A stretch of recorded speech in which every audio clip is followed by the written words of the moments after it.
Hello friends, welcome to Programming in Your Hands Part 22. We are going to see about function templates and class templates. Yeah, templates. They are categorized into two different types. One you call it as function templates and the other one you call it as class templates. Normal function can only work with one set of data type. But if you are going to use a function template, you can work with different data types at once. That is the advantage of using function templates. Okay, yeah. For example, why templates?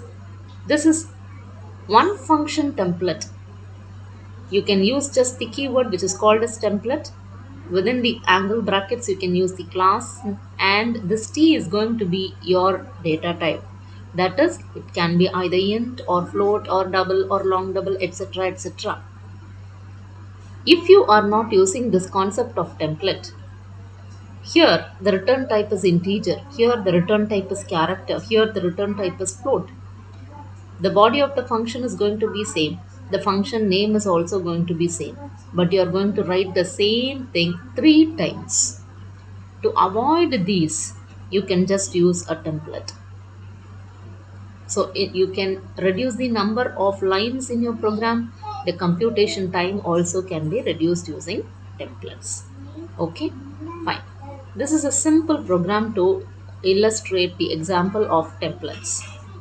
Okay, yeah. Coming to your main program, you have int I1, I2, float F1, F2. So there are two different data types. You have integer as well as float.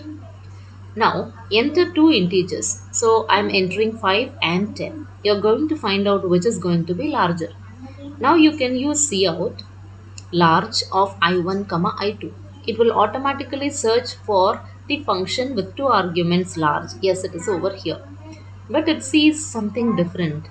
Yes, which means it is going to accept any data type. So here my I1 is going to be N1 and my I2 is going to be N2. Now this T will be this particular T, whatever you write here. This can be any name. So whenever I'm using T, here I have to use T, here I have to use T, and here also I need to use T.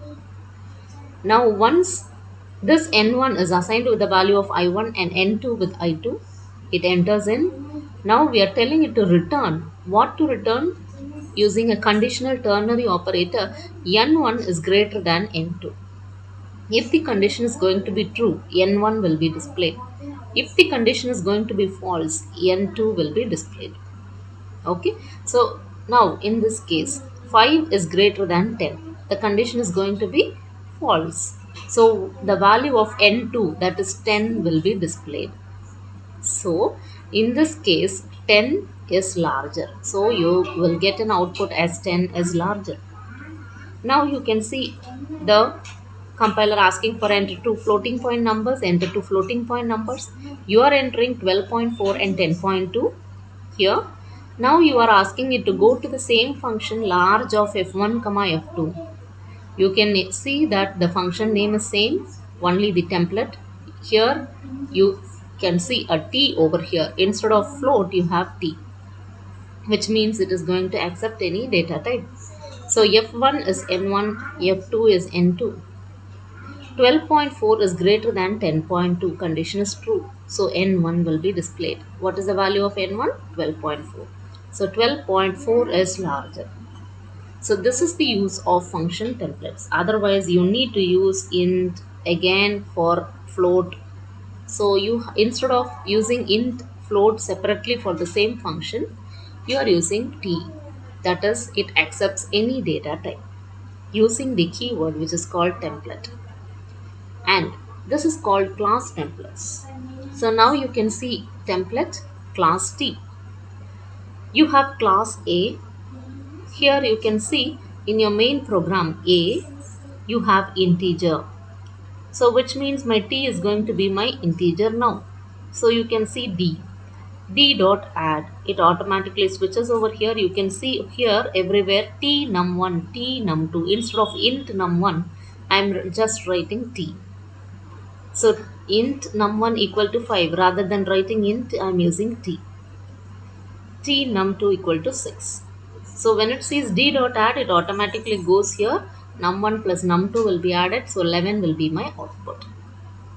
You have one more function, one more template, which is called as class templates. Here you are going to use two different classes.